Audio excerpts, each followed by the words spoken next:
ചത്ത പച്ച ഫിലിം ഇന്നലെ പടം കണ്ടു. അപ്പൊ ഞങ്ങൾ സ്ഥിരമായിട്ട് പടം റിലീസിനെ കാണുന്ന കുറച്ച് ആളുകളുണ്ട്. അപ്പൊ അതിൽ 2-3 ആൾക്കാര് പടം നല്ലതാന്ന് പറഞ്ഞു. അപ്പൊ അങ്ങനെയാണ് ഞാൻ ആ പടം കാണാൻ പോയത്.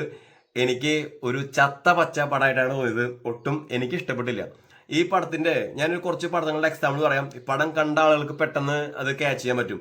ഒന്ന് നമ്മുടെ മോഹൻലാലിന്റെ ആര്യൻ, പിന്നെ RDX. ലാസ്റ്റ് ആ RDXിലൊക്കെ 3 പേരൊരു ബോണ്ട് ഉണ്ട്. ആ ബോണ്ടും ഈ പടത്തിൽ അവർക്ക് എന്താ പറയാ പ്രേഷർക്ക് കൊടുക്കാൻ പറ്റിയില്ല. അവർക്ക് ഉണ്ടായിരിക്കും, പക്ഷെ ഈ പ്രേഷർ കിട്ടിയില്ല. പിന്നെ നമ്മുടെ തല്ലുമാല. ഈ അടുത്ത പ്രധാനപ്പെട്ട കുറച്ച് പോയിന്റ് എന്താ വെച്ചാൽ, ഇതില് ഇവര് ഈ റിങ്ങിൽ കയറി ഇടിക്ക് ഉണ്ടാവുമല്ലോ. അപ്പോൾ ആ റിങ്ങിൽ, സിനിമയിൽ റിങ്ങിൽ ആളുകൾക്കും പുറത്തെ കാണികൾക്കും കിട്ടുന്ന ഒരു ഓറ ഉണ്ടല്ലോ, നമ്മളൊരു ഒരു സംഭവം അത് നമുക്ക് കിട്ടില്ല.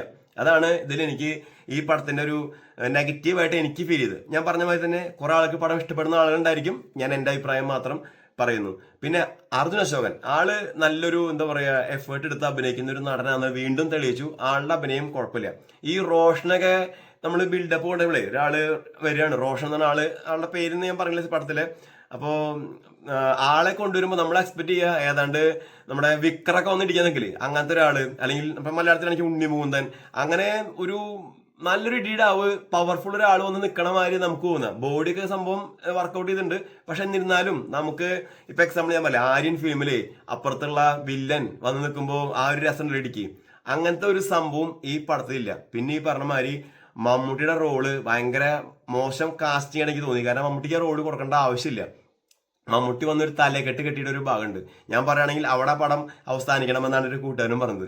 അവിടുന്ന് ചെറിയൊരു സംഭവം നിർത്തി അവസാനിപ്പിക്കായിരുന്നു. മമ്മൂട്ടിയുടെ ഒരു ക്യാമിയോ അടിപൊളി ആള് മട്ടാഞ്ചേരി ഭാഷ പറഞ്ഞ് നശിപ്പിച്ചു എന്ന് വേണം ഞാൻ ആ സംഭവം പറയാം. പിന്നെ മമ്മൂട്ടിയുടെ ബോഡി ഓൾറെഡി വയ്യാണ്ടിരിക്കുകയായിരുന്നു. അപ്പൊ അതിൽ ആൾ അഭിനയിക്കുക പറഞ്ഞാൽ ആളുടെ നമ്മളെന്താ പറയാ അത് അംഗീകരിക്കുന്ന കാര്യമാണ്. പക്ഷെ ഈ ക്യാരക്ടറിന് ആളെ ആവശ്യമില്ല. കോസ്റ്റ്യൂം, ഡയലോഗ് ഡെലിവറി എല്ലാം തന്നെ മോശമായിട്ടാണ് എനിക്ക് തോന്നിയത്. ഒരു തരത്തിലുള്ള തിയേറ്ററൽ എക്സ്പീരിയൻസും ഈ പടം ഡിമാൻഡ് ചെയ്യണമെന്ന് എനിക്ക് അറിയില്ല. എനിക്ക് എൻ്റെ വ്യൂവിൽ അതില്ല. പിന്നെ ഈ പറഞ്ഞ മാതിരി WW അങ്ങനത്തെ കുട്ടികൾ ഇഷ്ടപ്പെടുന്ന ആളുകൾ, അങ്ങനത്തെ ആളുകൾക്കൊക്കെ പടം മേ ബി ക്ലിക്ക് ആവാൻ ചാൻസ് ഉണ്ട്. പക്ഷെ ഈ ഒരു തല്ലുമാരുടെയോ RDXന്റെയോ അങ്ങനത്തെ ഒരു എഫക്റ്റും നമുക്ക് ഈ പടത്തിൽ കിട്ടിയില്ല എന്നാണ് എൻ്റെ ശരിക്കും ഒരു പടത്തൊരു കോമാളി, അതായത് ഒരു കോമഡി ക്യാരക്ടറായിട്ടാണ് എനിക്ക് പടം തോന്നിയിട്ടുള്ളത്.